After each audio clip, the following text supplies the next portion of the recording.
സ്വാഗതം ടോപ് 10ലേക്ക്. നിയമസഭാ തെരഞ്ഞെടുപ്പിലേക്കുള്ള സമയദൂരം കുറയുമ്പോൾ കക്ഷികളും സമുദായങ്ങളും നിലപാടുകളെല്ലാം ഊട്ടിയുറപ്പിക്കുകയാണ്. വിസ്മയങ്ങൾ ഇനി എന്തൊക്കെ മുന്നണികളെ കാത്തിരിക്കുന്നു എന്നതാണ് വരും ദിവസങ്ങളിൽ നമുക്കും കാത്തിരുന്ന് കാണേണ്ടത്. എന്തായാലും UDFന്റെ ആ വിസ്മയത്തുമ്പത്ത് തൽക്കാലം തങ്ങൾ ഇല്ല എന്ന് കേരള കോൺഗ്രസ് എം വ്യക്തമാക്കി കഴിഞ്ഞു. പിളരുന്തോറും വളരുന്ന പാർട്ടിയെ നിലവിലെ സാഹചര്യത്തിൽ ഉടൻ പിളർത്തി തളർത്തണ്ട എന്ന നിലപാടാണ് ജോസ് കെ മാണിക്ക്. എന്തായാലും 16-ാം തീയതി സ്റ്റിയറിംഗ് കമ്മിറ്റി യോഗം ചേരുന്നുണ്ട്. അതുവരെയും UDFന്, പ്രത്യേകിച്ച് കോൺഗ്രസിനും ലീഗിനുമൊക്കെ വലിയ പ്രതീക്ഷ തന്നെയാണ്. ഒപ്പം ഇന്ന് മകരവിളക്ക്, അനന്തപുരിയിൽ ലക്ഷദ്വീപം, ഇതെല്ലാം ദർശിച്ച് ദർശന പുണ്യം നേടി സായുജ്യമടഞ്ഞ ഭക്ത സഹസ്രങ്ങളും ഉണ്ട്. വിശദമായ റിപ്പോർട്ടുകളിലേക്കൊക്കെ പോകാം. ആദ്യം തലക്കെട്ടുകൾ.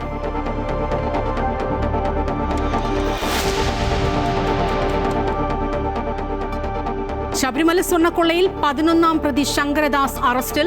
SP ശശിധരൻ അറസ്റ്റ് രേഖപ്പെടുത്തിയത് ആശുപത്രിയിലെത്തി.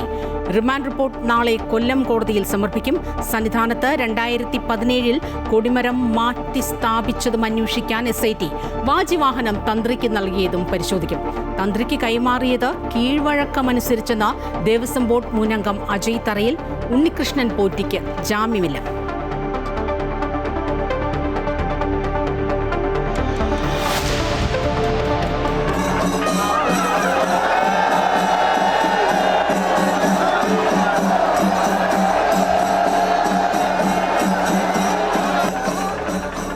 ഭക്തിസാന്ദ്രമായി ശബരിമല. മകരസംക്രമ സന്ധ്യയിൽ അയ്യന് തിരുവാഭരണം ചാർത്തി ദീപാരാധന. ശരണമുഖരിതമായി സന്നിധാനം. മകരവിളക്ക് തൊഴുത് ഭക്തലക്ഷങ്ങൾ. തിരുവനന്തപുരം ശ്രീപത്മനാഭസ്വാമി ക്ഷേത്രത്തിൽ ഭക്തിയുടെ നിറവിൽ ലക്ഷദ്വീപം. ഗരുഡ വാഹനങ്ങളിൽ മകരശീവേലി എഴുന്നള്ളിപ്പ് നടത്തി.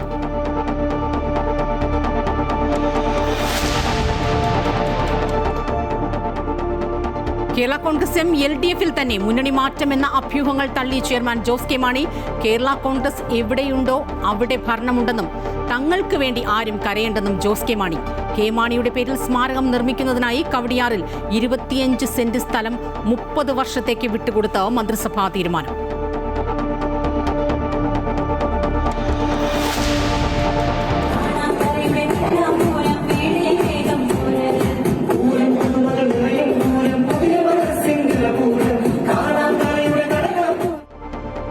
കൗമാരകലയുടെ മഹാപൂരത്തിന് ശക്തന്റെ തട്ടകത്തിൽ തിരിതെളിഞ്ഞു. കലാകാരന്മാരുടെ മതം കലയെന്നും മനുഷ്യനെ തമ്മിലടിപ്പിക്കുന്ന ഛിദ്രാശയങ്ങളെ തള്ളിക്കളയണമെന്നും കലോത്സവം ഉദ്ഘാടനം ചെയ്ത മുഖ്യമന്ത്രി പിണറായി വിജയൻ. രാഷ്ട്രീയ വിമർശനത്തിന് മറുപടിയില്ലെന്ന് സുരേഷ് ഗോപി. 1-ാം ദിനം വേദികൾ സജീവം.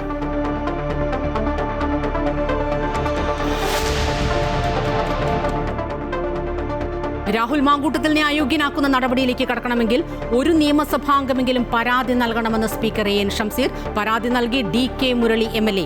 പീഡന പരാതിയിൽ രാഹുലിനെ തിരുവല്ല ക്ലബ് 7 ഹോട്ടലിലെത്തിച്ച് തെളിവെടുപ്പ് നടത്തി.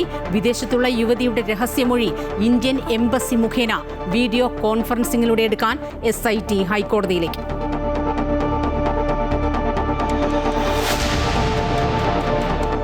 പശ്ചിമേഷ്യ യുദ്ധഭീതിയിൽ ഇന്ത്യൻ പൗരന്മാർ ലഭ്യമായ യാത്രാ സൗകര്യങ്ങൾ പരമാവധി പ്രയോജനപ്പെടുത്തി എത്രയും വേഗം രാജ്യം വിടണമെന്ന ഇറാനിലെ ഇന്ത്യൻ എംബസി.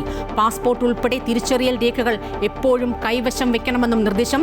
പ്രതിഷേധക്കാരെ നേരിട്ടാൽ ഇറാൻ ഭരണകൂടത്തിനെതിരെ കർശന നടപടിയെന്ന് US പ്രസിഡന്റ് ഡൊണാൾഡ് ട്രംപ്.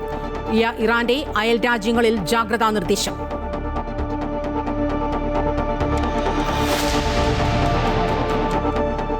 അധ്യാപക യോഗ്യതാ പരീക്ഷയായ KTET മാനദണ്ഡങ്ങളിൽ മാറ്റം വരുത്തി പുതിയ ഉത്തരവിറക്കി പൊതുവിദ്യാഭ്യാസ വകുപ്പ്. KTET യോഗ്യതയില്ലെങ്കിൽ സ്ഥാനക്കയറ്റം ഉണ്ടാകില്ലെന്ന മുൻ ഉത്തരവിലെ വിവാദ പരാമർശം ഒഴിവാക്കി. ഭിന്നശേഷി വിഭാഗത്തിലെ അധ്യാപക നിയമനങ്ങൾക്ക് KTET നിർബന്ധം.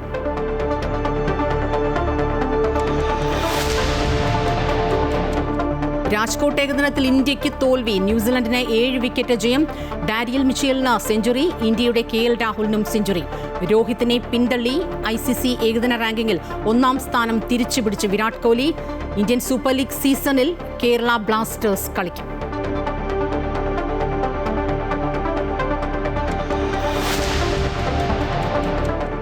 സംസ്ഥാനത്ത് ഇന്ന് സ്വർണ്ണവില സർവകാല റെക്കോർഡിൽ. ഗ്രാമിന് 800 രൂപ വർദ്ധിച്ച് പവന് 1,05,320 രൂപ. വില വീണ്ടും ഉയരുമെന്ന സൂചന. ഇന്ത്യയിലെ സ്വർണ്ണവിലയെ സ്വാധീനിക്കുന്നത് അന്താരാഷ്ട്ര വിപണിയിലെ ഏറ്റക്കുറച്ചിലുകൾ.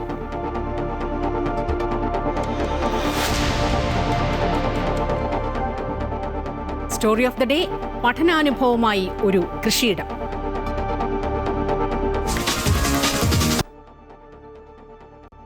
ശബരിമല സ്വർണ്ണക്കൊള്ളക്കേസിൽ ദേവസ്വം ബോർഡ് മുൻ അംഗം KP ശങ്കരദാസിനെ എന്തുകൊണ്ട് അറസ്റ്റ് ചെയ്യുന്നില്ല എന്ന SITക്കെതിരെ കഴിഞ്ഞ ദിവസം ഹൈക്കോടതി രൂക്ഷ വിമർശനം ഉന്നയിച്ചിരുന്നു.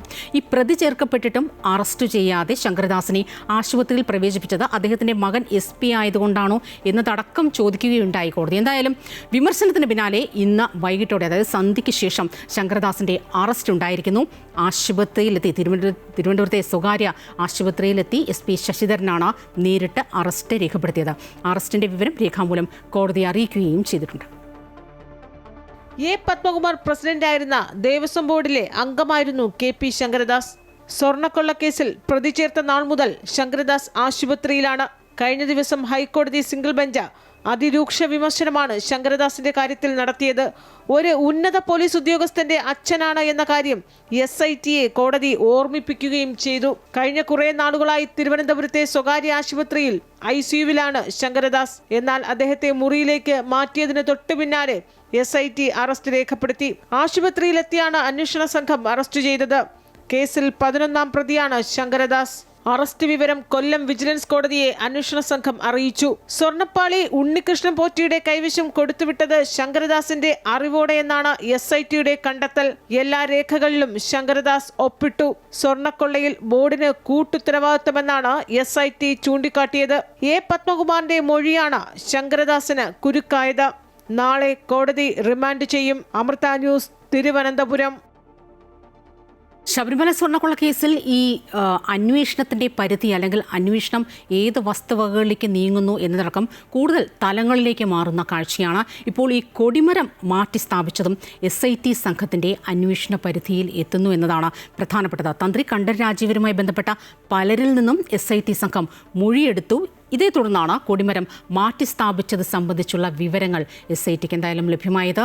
ഈ സാഹചര്യത്തിൽ 2017 കൊടിമരം മാറ്റി സ്ഥാപിച്ചതുമായി ബന്ധപ്പെട്ട കാര്യങ്ങൾ അന്വേഷണ പരിധിയിലേക്ക് വരികയാണ്. പ്രയാർ ഗോപാലകൃഷ്ണൻ ദേവസ്വം ബോർഡ് പ്രസിഡന്റായിരുന്ന സമയത്താണ് കൊടിമരം മാറ്റി സ്ഥാപിക്കുന്നത്. കൊടിമരത്തിലുണ്ടായിരുന്ന വാജിവാഹനത്തിനും അഷ്ടദിക്പാലകർക്കും വർഷങ്ങളുടെ പഴക്കമുണ്ടായിരുന്നു. ഈ കൊടിമരം മാറ്റി സ്ഥാപിക്കുമ്പോൾ ഈ വാജിവാഹനം തന്ത്രിയുടെ പക്കൽ ഏൽപ്പിച്ചു. എന്നാൽ ദേവസ്വം വിജിലൻസിന്റെ അന്വേഷണത്തിൽ അഷ്ടദിക്പാലകന്മാർ എവിടെയാണ് എന്ന കാര്യത്തിൽ ഇനിയും വ്യക്തതയില്ല. പഴയ കൊടിമരത്തിലുണ്ടായിരുന്ന വാജിവാഹനം തന്ത്രി കണ്ഠരര് രാജീവർ കൈവശം വെച്ചിരിക്കുകയായിരുന്നു എന്നാണ് മനസ്സിലാക്കാൻ സാധിക്കുന്നത്. 2017 ശബരിമലയിലുണ്ടായിരുന്ന വളരെ മൂല്യമുള്ള വാജിവാഹനം തന്ത്രി വീട്ടിലേക്ക് കൊണ്ടുപോയത്. കട്ടിളപ്പാളി കേസിൽ തന്ത്രിയെ അറസ്റ്റ് ചെയ്തതിനു ശേഷം SIT സംഘം തന്ത്രിയുടെ വീട്ടിൽ റെയ്ഡ് നടത്തി. തുടർന്ന് ഈ വാജിവാഹനം കണ്ടെത്തി കസ്റ്റഡിയിലെടുക്കുന്ന സാഹചര്യമായിരുന്നു.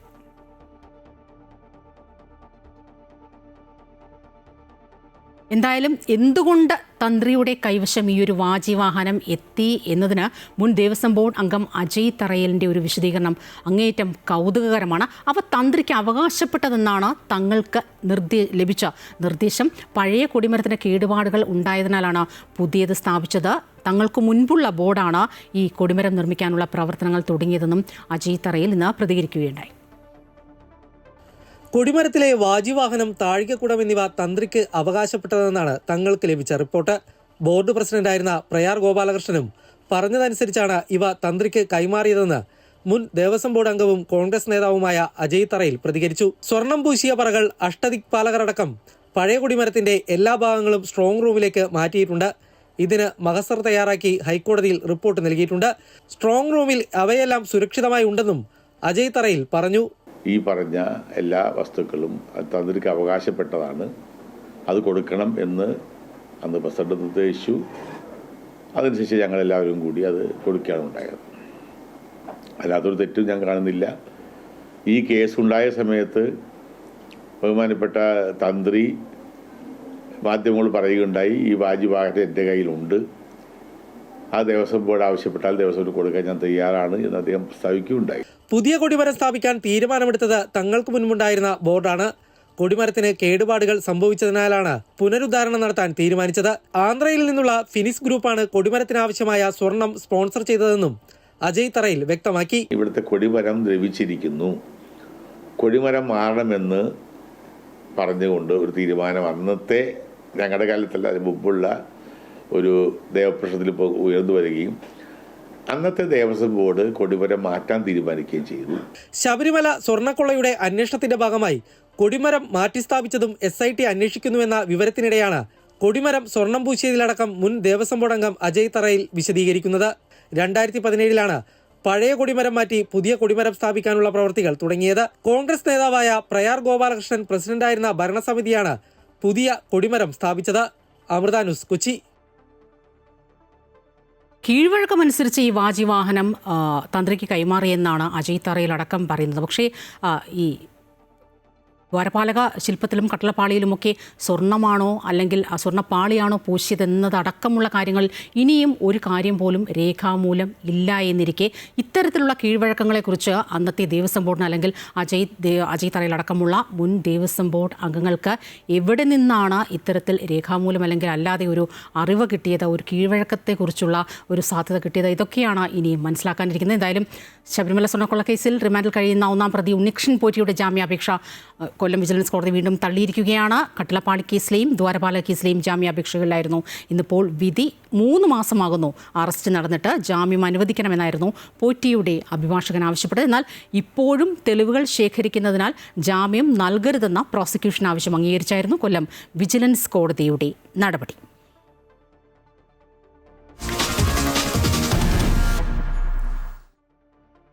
പ്രതിപക്ഷ നേതാവ് വി ഡി സതീശൻ കഴിഞ്ഞ ദിവസം സൂചിപ്പിച്ച ആ വിസ്മയങ്ങളിൽ തൽക്കാലം കേരള കോൺഗ്രസ് ഇല്ലെന്ന് ജോസ് കെ മാണി ഇന്ന് നിലപാട് പ്രഖ്യാപിച്ചിരിക്കുന്നു.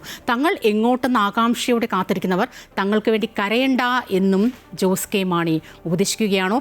ഭരണം എവിടെയാണോ അവിടെ തങ്ങളുണ്ടാകും, അങ്ങനെയല്ല, എവിടെ തങ്ങളുണ്ടാകുമോ അവിടെ ഭരണമുണ്ടാകും, അങ്ങനെയാണ് ജോസ് കെ മാണി എന്ന് പറഞ്ഞത്. പക്ഷേ ആ പറഞ്ഞത് വാക്കുകൾക്കിടയിലൂടെ ഒന്നുകൂടി നമ്മൾ വായിക്കേണ്ടതുണ്ട്. എന്തായാലും 16-ാം തീയതി നടക്കുന്ന സ്റ്റിയറിംഗ് കമ്മിറ്റി വരെയും UDFന്, പ്രത്യേകിച്ച് കോൺഗ്രസിനും ലീഗിനുമൊക്കെ അങ്ങേയറ്റത്തെ ആത്മവിശ്വാസമുണ്ട്. മാണിസാറിൻ്റെ കേരള കോൺഗ്രസിൻ്റെ മനസ്സ് തങ്ങൾക്കൊപ്പമെന്ന വിശ്വാസമാണ് UDFന്.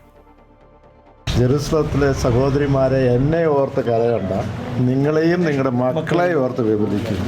ഒറ്റ കാര്യം, കേരള കോൺഗ്രസ് എവിടെയുണ്ടോ അവിടെ ആയിരിക്കും ഭരണമുള്ളത്. ഞങ്ങൾക്ക് ശക്തിയുള്ളത് കൊണ്ട് തന്നെയാണ്. ഞങ്ങൾക്ക് ഒറ്റ നിലപാടേ ഉള്ളൂ. ആ നിലപാട് ഉറച്ചതാണ്. കേരള കോൺഗ്രസ് പാർട്ടി നേതൃത്വം ഏത് തീരുമാനമെടുക്കുന്നോ ആ തീരുമാനത്തിനോടൊപ്പം മുഴുവൻ 5 MLA-മാരും ഉണ്ടാകും. ബൈബിൾ വാക്യം ഉദ്ധരിച്ചുകൊണ്ടാണ് ജോസ് കെ മാണി കേരള കോൺഗ്രസ് എമ്മിൻ്റെ രാഷ്ട്രീയ നിലപാട് വ്യക്തമാക്കിയത്. എല്ലാ ദിവസവും രാഷ്ട്രീയ നിലപാട് ആവർത്തിച്ച് വ്യക്തമാക്കേണ്ട കാര്യമില്ല. കേരള കോൺഗ്രസ് എവിടെയാണോ അവിടെയാണ് ഭരണം എന്നതാണ് ഇപ്പോൾ നടക്കുന്ന ചർച്ചകൾ വ്യക്തമാക്കുന്നത്. പാർട്ടിയിൽ ഒരു തരത്തിലുമുള്ള അഭിപ്രായ വ്യത്യാസങ്ങളില്ല. പാർട്ടിയുടെ 5 MLA-മാരും പാർട്ടി നിലപാടിനൊപ്പം തന്നെയാണെന്നും ജോസ് കെ മാണി പറഞ്ഞു. കേരള കോൺഗ്രസ് 5 വർഷക്കാലം മുമ്പ് എടുത്ത ഒരു നിലപാട് ഒരു മാറ്റവും ഉണ്ടായിട്ടില്ല. കേരള കോൺഗ്രസ് പാർട്ടി 5 വർഷക്കാലം മുമ്പ് ഞങ്ങളെ പുറത്താക്കുക, UDF പുറത്താക്കുകയോ ചെയ്തത്. പുറത്താക്കിയതിന് ശേഷം ഞങ്ങൾ ഇടതുപക്ഷത്തിനോടൊപ്പം ഒരു നിലപാടെടുത്തു. ആ നിലപാട് ഉറച്ചതാണ്. ഞാൻ എപ്പോഴും പറഞ്ഞു ഞങ്ങൾ ഹാപ്പിയാണ്. LDF ജാഥയിൽ താൻ തന്നെയായിരിക്കും ക്യാപ്റ്റൻ. സോണിയാഗാന്ധിയുമായി ചർച്ചകൾ നടത്തിയിരുന്നോ എന്ന ചോദ്യവും ജോസ് കെ മാണി തള്ളി. ചർച്ചകൾ നടന്നു എന്ന് പറയുന്നവരാണ് എവിടെ എപ്പോൾ ചർച്ചകൾ നടന്നു എന്ന് വ്യക്തമാക്കേണ്ടത്. ഭിന്നശേഷി സംവരണ വിഷയത്തിൽ സർക്കാർ വേണ്ട നടപടികൾ സ്വീകരിച്ചിട്ടുണ്ടെന്നും ജോസ് കെ മാണി പറഞ്ഞു. നിയമസഭാ തെരഞ്ഞെടുപ്പിൽ എത്ര സീറ്റിൽ മത്സരിക്കണമെന്നും ഏതൊക്കെ സീറ്റിൽ ആരൊക്കെ മത്സരിക്കണമെന്നതും 16-ന് നടക്കുന്ന സ്റ്റിയറിംഗ് കമ്മിറ്റി യോഗം തീരുമാനിക്കുമെന്നും ജോസ് കെ മാണി കൂട്ടിച്ചേർത്തു. അമൃത ന്യൂസ്, കോട്ടയം. എന്തായാലും ജോസ് കെ മാണിയുടെ പ്രഖ്യാപനത്തിന് പിന്നാലെ മറ്റു ചില പ്രതികരണങ്ങൾ കൂടി ഇന്നിപ്പോൾ വന്നിട്ടുണ്ട്. കേരള കോൺഗ്രസ് മുന്നണി മാറ്റത്തിന് താല്പര്യം പ്രകടിപ്പിക്കാത്തിടത്തോളം മറ്റു ചർച്ചകൾക്ക് പ്രസക്തിയില്ലെന്ന് കോൺഗ്രസ് നേതാവ് രമേശ് ചെന്നിത്തല പറഞ്ഞു. ഇടതുമുന്നണിയുടെ ഭാഗമാണെന്ന് ജോസ് കെ മാണി നേരത്തെ വ്യക്തമാക്കിയിട്ടുണ്ട്.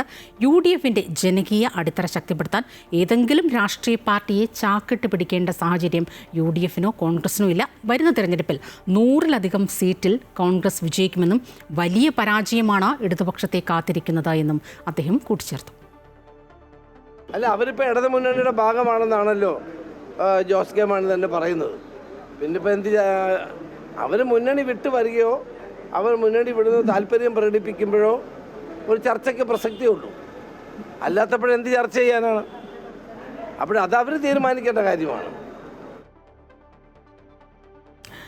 ഇക്കാര്യത്തിൽ ജോസ് കെ മാണിയുമായി കഴിഞ്ഞ ദിവസം UDF നേതാക്കളടക്കം ചർച്ച ചെയ്തു എന്ന തരത്തിൽ റിപ്പോർട്ടുകൾ പുറത്തു വന്നിരുന്നു. എന്നാൽ അത്തരത്തിൽ ഒരു മുന്നണി കേരള കോൺഗ്രസിൻ്റെ മുന്നണി മാറ്റത്തിൽ ഔദ്യോഗിക ചർച്ചകളൊന്നും നടന്നിട്ടില്ല എന്നാണ് കോൺഗ്രസ് നേതാവ് കെ മുരളീധരൻ ഇന്ന് പ്രതികരിച്ചത്.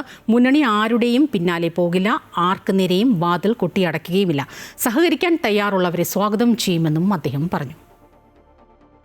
അല്ല, കേരള കോൺഗ്രസ് എം UDFിലേക്ക് വരുന്നതിനെ തുടക്കം മുതൽക്ക് സ്വാഗതം ചെയ്ത ഒരാളാണ് ഞാൻ. അതുകൊണ്ട് അവർ വരുന്നതിൽ വ്യക്തിപരമായിട്ട് എനിക്ക് സന്തോഷമേ ഉള്ളൂ. പക്ഷേ തീരുമാനം എടുക്കേണ്ടത് പാർട്ടി മുന്നണിയാണ്.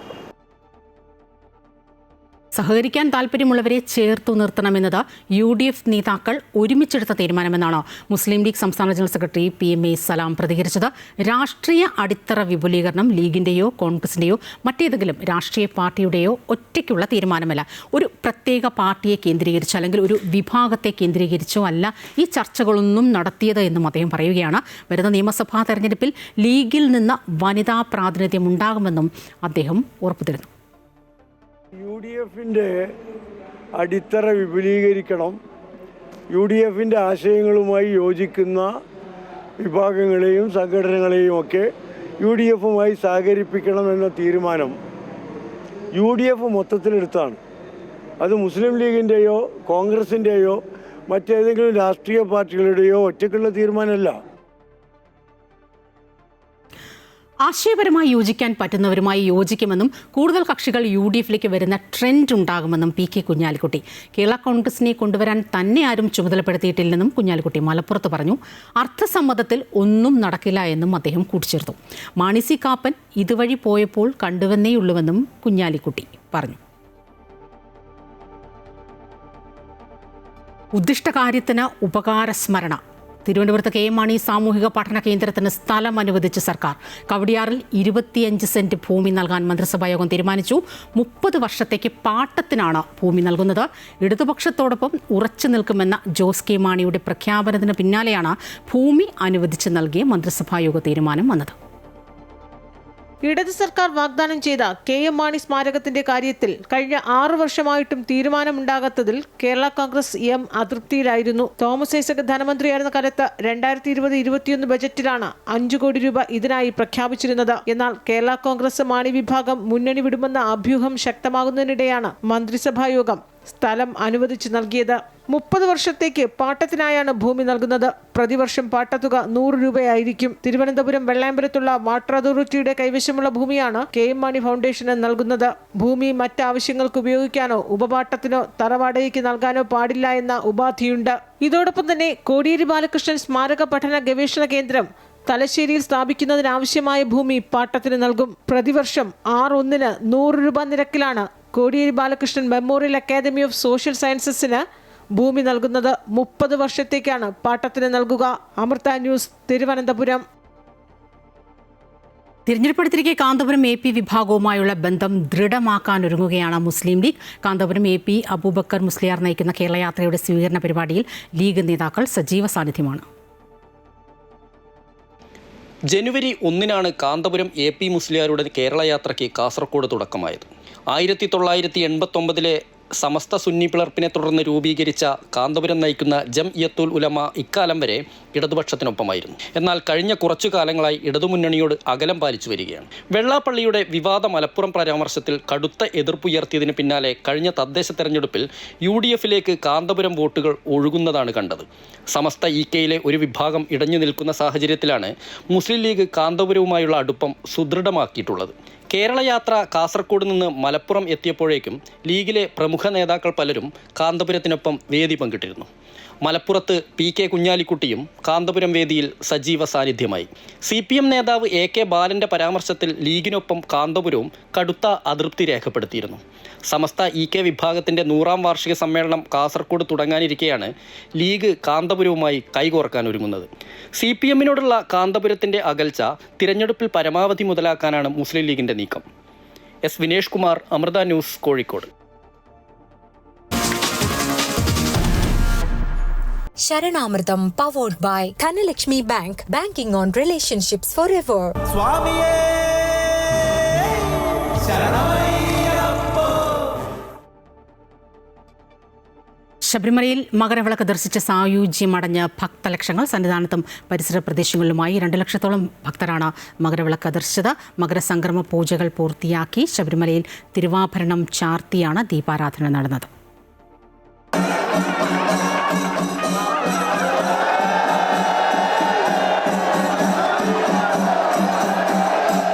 പൊന്നമ്പലമേട്ടിൽ 6:40 മകരവിളക്ക് തെളിഞ്ഞതോടെ സന്നിധാനവും പരിസരവും ശരണമുഖരിതമായി. തുടർന്ന് 2 വട്ടം കൂടി മകരവിളക്ക് മിന്നി മറഞ്ഞു. ഇതോടെ ഭക്തരുടെ മുഖവും മനവും ദർശന പുണ്യം കൊണ്ട് നിറഞ്ഞു.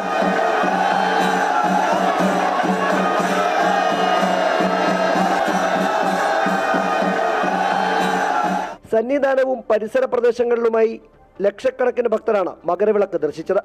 വൈകിട്ട് 5:30 ശരംകുത്തിയിലെത്തിയ തിരുവാഭരണ ഘോഷയാത്രയ്ക്ക് ദേവസ്വം ബോർഡ് എക്സിക്യൂട്ടീവ് ഓഫീസറുടെ നേതൃത്വത്തിൽ സ്വീകരണം നൽകി സന്നിധാനത്തേക്ക് ആനയിച്ചു. വാദ്യമേളങ്ങളുടെ അകമ്പടിയോടെ എത്തിയ ഘോഷയാത്രയിലെ അയ്യപ്പന്റെ ആഭരണങ്ങൾ അടങ്ങിയ പെട്ടിയുമായി 18-ാം പടി ചവിട്ടി തിരുമുറ്റത്തും സോപാനത്തിന് മുന്നിലുമെത്തി ശ്രീകോവിലിൽ തന്ത്രിക്കും മേൽശാന്തിക്കും കൈമാറി.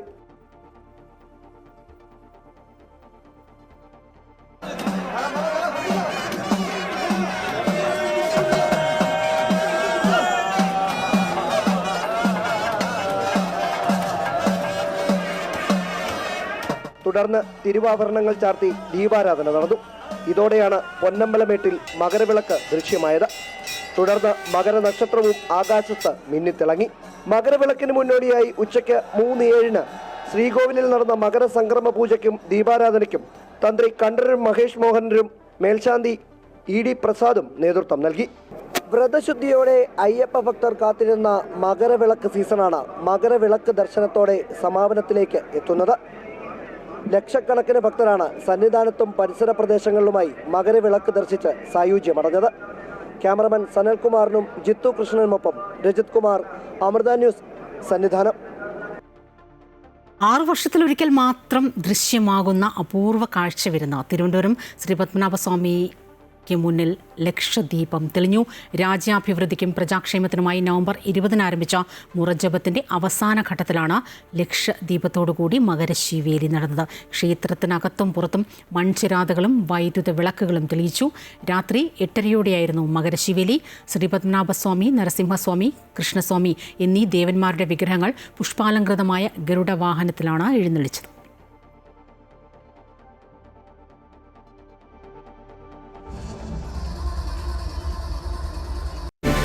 തക്കിട്ട ജം തക്കിട്ട നം തക്കിട്ട തും തക്കിടതികിടിം തക്കിട്ട തക്കദിം തക്കിട്ട തത്തും. പുറനാട്ടിൽ കൗമാര കലയുടെ മഹാപൂരത്തിന് തിരിതെളിഞ്ഞു. മുഖ്യമന്ത്രി പിണറായി വിജയൻ 64ാമത് കേരള സ്കൂൾ കലോത്സവം ഭദ്രദീപം കൊളുത്തി ഉദ്ഘാടനം ചെയ്തു. ഉദ്ഘാടന സമ്മേളനത്തിന് മുന്നോടിയായി 101 കലാകാരന്മാരുടെ മേളവും 64 വിദ്യാർത്ഥികളുടെ കുടമാറ്റവും ഒരുക്കിയിരുന്നു. കലാകാരന്മാരുടെ മതം കലയാണെന്ന് മുഖ്യമന്ത്രി ഉദ്ഘാടന പ്രസംഗത്തിൽ പറഞ്ഞു. രക്ഷിതാക്കളുടെ അനാവശ്യ മത്സരം കലോത്സവ വേദിയിൽ പാടില്ല എന്ന് അദ്ദേഹം പ്രത്യേകം ഓർമ്മിപ്പിച്ചു.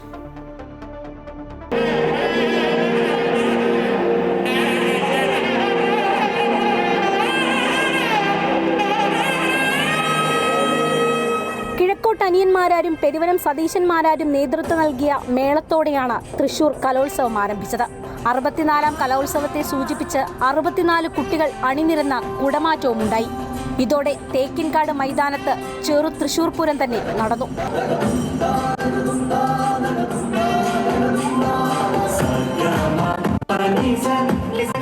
BK ഹരിനാരായണൻ രചിച്ച സ്വാഗതഗാനം കലാമണ്ഡലത്തിലെ വിദ്യാർത്ഥികൾ നൃത്തരൂപത്തിൽ അവതരിപ്പിച്ചു. മുഖ്യമന്ത്രി പിണറായി വിജയൻ ഭദ്രദീപം കൊളുത്തി കലോത്സവം ഉദ്ഘാടനം ചെയ്തു.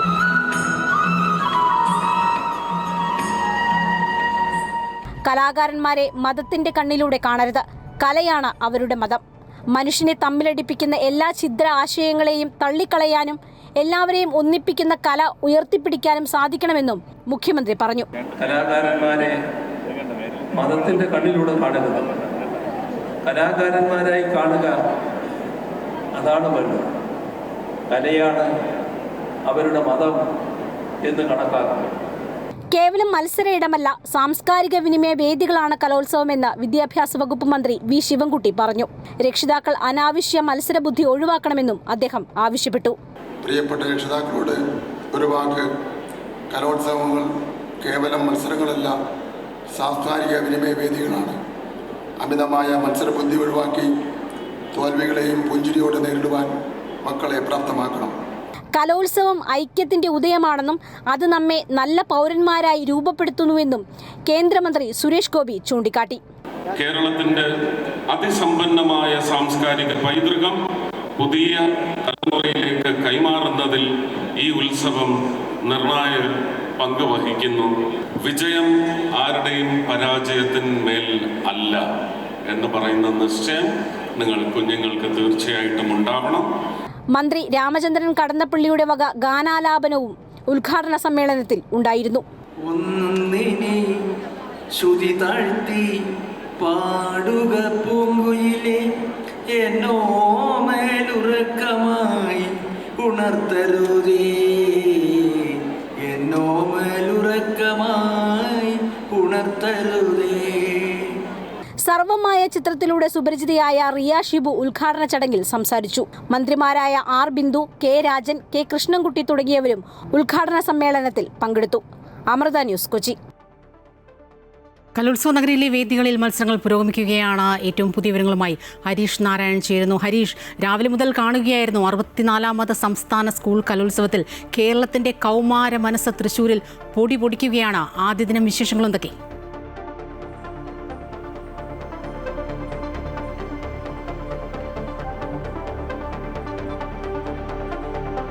സ്വപ്ന, ആദ്യ ദിവസം അവസാനിക്കുമ്പോൾ വളരെ വീറോടെയും വാശിയോടെയുമുള്ള പോരാട്ടമാണ് നമ്മൾ കണ്ടത്. കണ്ണൂരും കോഴിക്കോടും 180 പോയിന്റുകളുമായി ഒപ്പത്തിനൊപ്പം നിൽക്കുന്ന ഒരു കാഴ്ചയാണ്. തൊട്ട് പുറകിൽ ആതിഥേയരായ തൃശ്ശൂരും 176 പോയിന്റുമായി കട്ടയ്ക്ക് നിൽക്കുന്ന ഒരു കാഴ്ചയാണ് നമുക്ക് ആദ്യ ദിനം അവസാനിക്കുമ്പോൾ കാണാൻ സാധിക്കുന്നത്. നിലവിൽ ഞാനിപ്പോൾ ഉള്ളത് പ്രധാന വേദിയുടെ മുൻപിലാണ്. ഈ മത്സരങ്ങൾ അവസാനിച്ചിട്ട് ആളുകളെല്ലാം പുറത്തേക്ക് വരുന്ന ഒരു കാഴ്ചയാണ് കാണുന്നത്. ഇന്നത്തെ മത്സരങ്ങളെല്ലാം തന്നെ ഇപ്പോൾ അവസാനിച്ചിരിക്കുന്നു.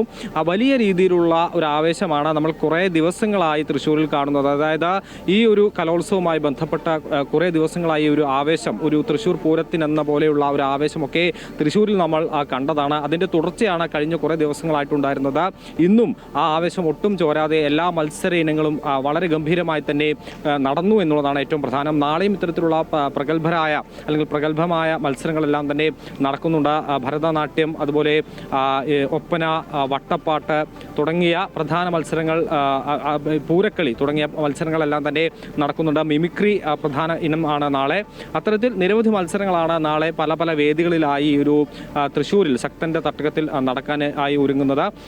ഈ ഒരു ജനത്തിരക്ക് ഇപ്പോഴും കാണാം. ഇത്രയും സമയമായിട്ടും ഈ ഒരു പരിപാടികളെല്ലാം അവസാനിച്ചിട്ടും ഇത്തരം ഈ ഫസ്റ്റ് സ്റ്റേജിൽ ഈ കാണുന്ന പ്രധാന വേദിയിലുള്ള കലാകളെല്ലാം അവസാനിച്ചിട്ടും ആളുകളുടെ തിരക്ക് ഇപ്പോഴും മായുന്നില്ല എന്നുള്ളതാണ്. അതായത് ഒരു തൃശ്ശൂർ പൂരം എങ്ങനെയാണോ, അല്ലെങ്കിൽ ഒരു പുലികളി എങ്ങനെയാണോ തൃശ്ശൂരുകാർ ഏറ്റെടുക്കുന്നത്, ആ ഒരു ലാഘവത്തോടു കൂടി, അല്ലെങ്കിൽ ആ ഒരു ആഹ്ലാദത്തോടു കൂടി തന്നെ ഈ കലോത്സവത്തിനെയും അവർ ഏറ്റെടുത്തു കഴിഞ്ഞു എന്നുള്ളതിൽ ഏറ്റവും വലിയ നേർക്കാഴ്ചയാണ് ഈ വൈകിയ വേളയിലുള്ള ജനത്തിരക്ക് ഈ പ്രധാന വേദിക്കരികിൽ ഈ ഒരു ശക്തന്റെ മുൻപിൽ എന്നുള്ളതാണ് പറയാൻ സാധിക്കുന്നത്. അത് ആവേശം തന്നെയാണ് കാണിക്കുന്നത്. ആദ്യ ദിവസത്തിൽ തന്നെ വലിയ ജനത്തിരക്ക്, ഇനി വരും ദിവസങ്ങളിൽ ഇതിൻ്റെ ഇരട്ടി തിരക്കായിരിക്കും അനുഭവപ്പെടാൻ പോവുക. കാരണം ആ ഒരു തുടക്കത്തിൽ ഒരു സ്റ്റാർട്ടിംഗ് ട്രബിളാണ് ഇന്ന് ഒരല്പം തിരക്ക് കുറഞ്ഞത്. പക്ഷെ വരും ദിവസങ്ങളിൽ നമുക്ക് ഊഹിക്കാവുന്നതാണ് വലിയ ജനത്തിരക്ക് എല്ലാ വേദികളിലും നമുക്ക് കാണാൻ സാധിക്കും. ആ ഒരു കലയുടെ ഉത്സവം, അത് ഉത്സവമാക്കി മാറ്റാൻ തൃശ്ശൂർക്കാർ കൂടെ തന്നെ ഉണ്ടാകും എന്നുള്ളതാണ് മനസ്സിലാക്കുന്നത്. ഇന്നും പല വേദികളിലും വലിയ തിരക്കാണ്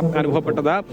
വലിയ പ്രശ്നങ്ങളൊന്നുമില്ലാതെ തന്നെ കൃത്യമായി ഈ ഒരു കലോത്സവം മുന്നോട്ട് കൊണ്ടുപോകുക എന്നുള്ളതാണ് സംഘാടകർക്കുള്ള ഏറ്റവും പ്രധാന ദൗത്യം. അതുമായി ബന്ധപ്പെട്ട് തന്നെ ആ രീതിയിൽ തന്നെ പ്രവർത്തിച്ചിരുന്നു. അതുകൊണ്ട് അത്തരം പ്രശ്നങ്ങളൊന്നും ആദ്യ ദിവസങ്ങളിൽ അത്തരത്തിൽ ബുദ്ധിമുട്ടുകളൊന്നും തന്നെ ഉണ്ടായില്ല. പരമാവധി അതെല്ലാം കുറച്ചുകൊണ്ട് തന്നെ മുന്നോട്ട് പോകാൻ സാധിച്ചു എന്നുള്ളതാണ്. എന്തായാലും വരും ദിവസങ്ങളിലും അത്തരത്തിൽ സുഗമമായി തന്നെ ഇതിൻ്റെ നടത്തിപ്പ്, അല്ലെങ്കിൽ ഈ ഒരു കലാരൂപങ്ങൾ മുന്നോട്ട് കൊണ്ടുപോകാൻ സാധിക്കുമെന്നുള്ളൊരു പ്രതീക്ഷയും ആ ഒരു ആത്മവിശ്വാസവുമാണ് സംഘാടകർ പങ്കുവയ്ക്കുന്നത്. അത്തരത്തിൽ തന്നെയായിരിക്കും വരും ദിവസങ്ങളിൽ എന്നുള്ളതാണ് നമ്മുടെ പ്രതീക്ഷ. എന്തായാലും വലിയ ആവേശമാണ് ആ കലോത്സവത്തെ അതിൻ്റെ ആ ഒരു പാരമ്യത്തിൽ എത്തിയിരിക്കുന്നു, അല്ലെങ്കിൽ ആ ഒരു ആവേശം ഏറ്റെടുക്കാൻ തൃശ്ശൂർക്കാർ തയ്യാറായിരിക്കുന്നു. ശക്തൻ്റെ തട്ടകം ഒരുങ്ങിയിരിക്കുന്നു. എന്തായാലും വരും ദിവസങ്ങളിൽ ഉള്ള മത്സരങ്ങളെല്ലാം തന്നെ വളരെ നിർണായകമാണ്. ഇപ്പോൾ കോഴിക്കോടും പാലക്കാടും ഒപ്പത്തിനൊപ്പം നിൽക്കുന്നു. തൊട്ടടുത്ത തൃശ്ശൂർ നിൽക്കുന്നുണ്ട്. ആരാവും ആ കപ്പെടുക്കുക, അല്ലെങ്കിൽ ആരാവും വരും ദിവസങ്ങളിൽ മുന്നേറുക എന്നൊക്കെ വളരെ തീർച്ചയായും ഹരീഷ് പറഞ്ഞതുപോലെ ആദ്യ ദിവസം ആയതേ ഉള്ളൂ. അക്കാര്യത്തിലൊന്നും ഇനിയും ഒന്നും പറയാനായിട്ടില്ല. നേരത്തെ സൂചിപ്പിച്ച പോലെ എത്രയോ ദിവസങ്ങളായി തൃശ്ശൂരുകാരുടെ കാത്തിരിപ്പ് കാത്തിരിപ്പാണ്. ഈ ഒരു സമയത്ത് മത്സരങ്ങളെല്ലാം ഇന്നിപ്പോൾ ആദ്യ ദിവസം അവസാനിച്ചു കഴിഞ്ഞു. എന്നിട്ടും ആ തിരക്ക് നമുക്ക് കാണാൻ സാധിക്കുന്നുണ്ട്. കേരളത്തിൻ്റെ സാംസ്കാരിക തലസ്ഥാനം എങ്ങനെയാണ് ഈ ഒരു പൂരത്തെ, ഈ കൗമാരപുരത്തെ നെഞ്ചിലേറ്റിയതെന്ന് നമുക്ക് ആ തിരക്ക് കാണുമ്പോഴൊക്കെ തന്നെ, ആ ബാക്കിലുള്ള തിരക്കൊക്കെ കാണുമ്പോൾ നമുക്ക് മനസ്സിലാക്കാൻ സാധിക്കും. ഒരുപാട് കലോത്സവ വിശേഷങ്ങളുണ്ട്. 1988-92 കാലഘട്ടത്തിൽ സ്കൂൾ കലോത്സവ വേദികളിൽ തകർത്താടിയ ആളാണ് വി പ്രമോദ്. ഇപ്പോൾ മകൾ അമേയയുടെ കൈപിടിച്ചാണ് പ്രമോദ് തൃശ്ശൂരിലെ കലോത്സവ വേദിയിലെത്തിയിരിക്കുന്നത്. 4 ഇനങ്ങളിലാണ് അമേയെ മത്സരിക്കുന്നത്. മകൾ വേദിയിൽ ചുവടുവെക്കുമ്പോൾ അച്ഛൻ്റെയും ഗുരുവിൻ്റെയും ആകാംക്ഷ ഒരുമിച്ചാണ് ഈ പഴയ പ്രതിഭയ്ക്ക് ഉള്ളത്. വേദിയൊന്നിൽ നൃത്തമത്സരത്തിനായി കയറിയ അമേയുടെ പാട്ടിന് ആദ്യം ചില സാങ്കേതിക തകരാറുകൾ നേരിട്ടു. അച്ഛനും ഗുരുവുമായ പ്രമോദ് അല്പമൊന്ന് പേടിച്ചു. പ്രശ്നം പരിഹരിച്ചതോടെ മകളുടെ നൃത്തച്ചുവടുകൾക്ക് അച്ഛൻ സാവധാനം താളം പിടിച്ചു.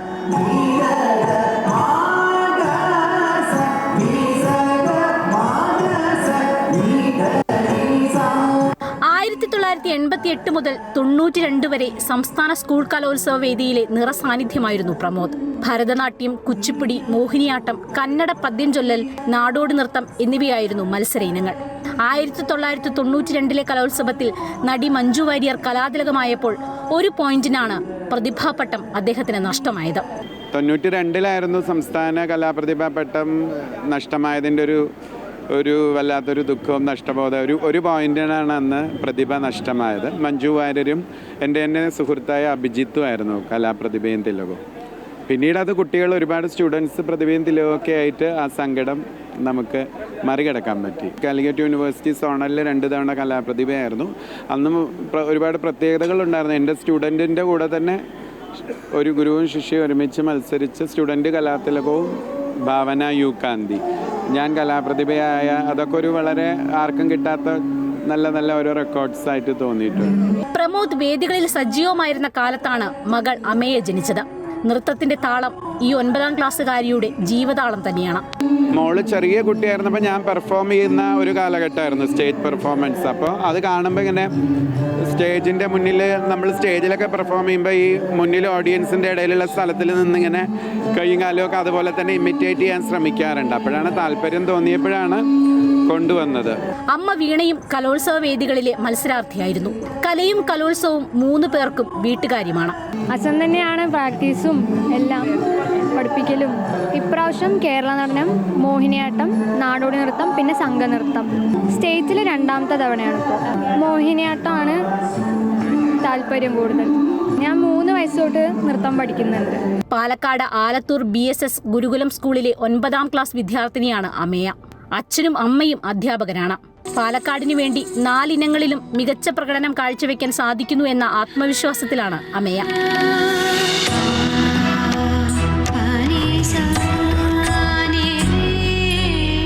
ക്യാമറമാൻ CS ബൈജുവിനൊപ്പം AT അശ്വതി, അമൃത ന്യൂസ്.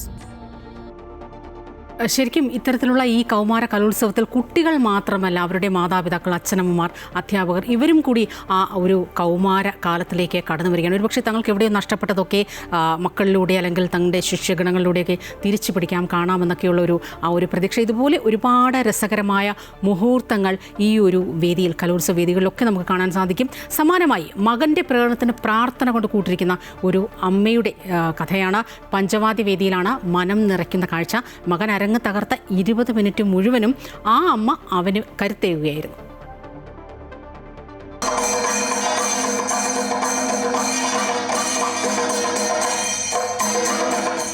മിനിറ്റാണ് പഞ്ചവാദ്യത്തിന്റെ സമയം. മകൻ സ്റ്റേജിൽ തകർപ്പൻ പ്രകടനം കാഴ്ചവെക്കുന്നു. അത്രയും നേരം കൈകൂപ്പി പ്രാർത്ഥിച്ചുകൊണ്ട് സദസ്സിലിരിപ്പുണ്ട് ആ മകന്റെ അമ്മ. ചുണ്ടുകളും എന്തോ ഉരുവിടുന്നുണ്ട്.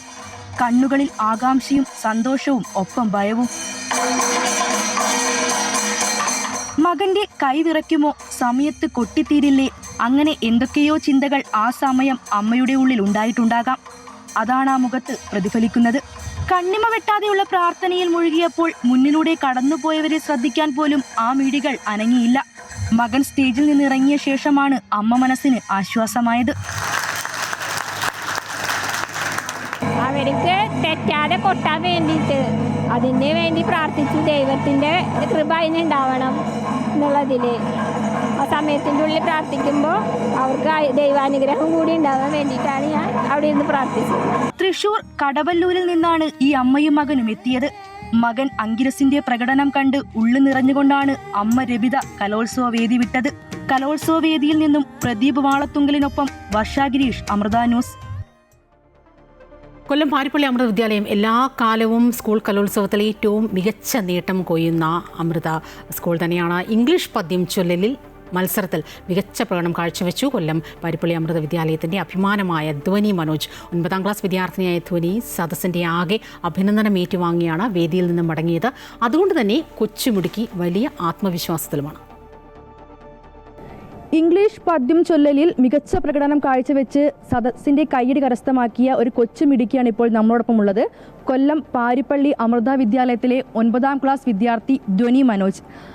മത്സരത്തിൽ പങ്കെടുത്തു കഴിഞ്ഞപ്പോൾ എന്തു തോന്നുന്നു? കോൺഫിഡൻ്റ് ആണ്. അമ്മയുടെയും സ്വാമിജിയുടെയും ഒക്കെ അനുഗ്രഹത്താൽ നല്ല രീതിയിൽ ചെയ്യാൻ കഴിഞ്ഞു. അതുപോലെ ടീച്ചേഴ്സും പാരൻസും ഒക്കെ നല്ല രീതിയിൽ സപ്പോർട്ട് ചെയ്തു.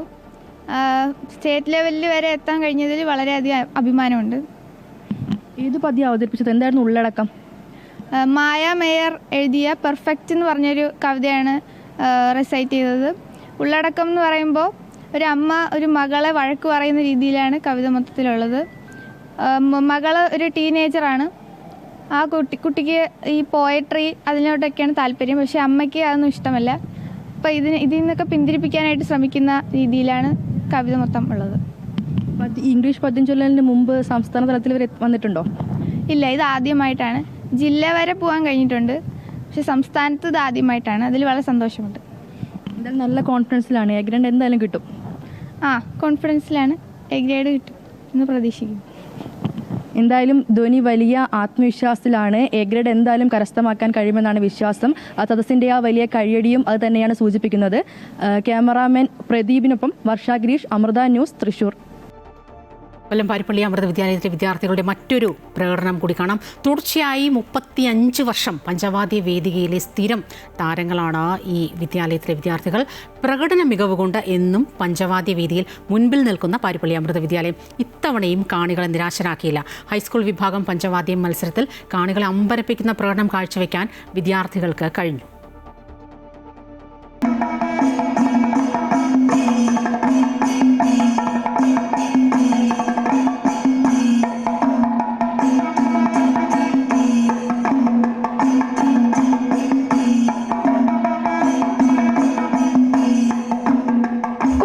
പാരിപ്പള്ളി അമൃത വിദ്യാലയത്തിലെ ചുണക്കുട്ടികൾ പഞ്ചവാദ്യവേദിയിലെത്തിയപ്പോൾ സദസ്സാകെ ആവേശത്തിലായി. പിന്നീട് 20 മിനിറ്റോളം അവരുടെ തകർപ്പൻ പ്രകടനമായിരുന്നു. കണ്ണിമ വെട്ടാതെ കാതോർത്ത് കാണികളിരുന്നു.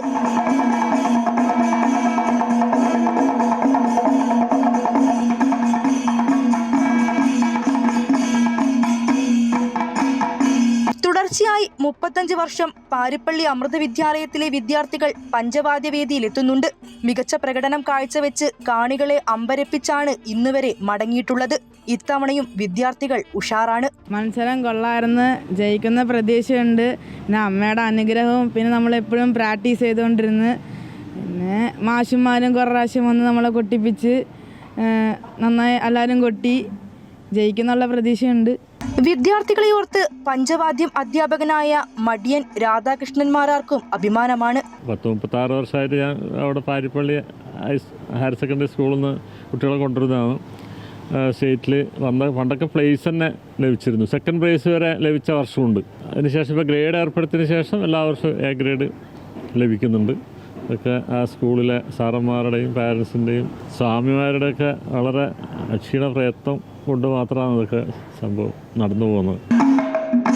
ചിട്ടയായ പരിശീലനവും പഞ്ചവാദ്യത്തോടുള്ള താല്പര്യവുമാണ് വേദിയിൽ മികച്ച പ്രകടനം കാഴ്ചവെക്കാൻ വിദ്യാർത്ഥികൾക്ക് മുതൽക്കൂട്ടായത്.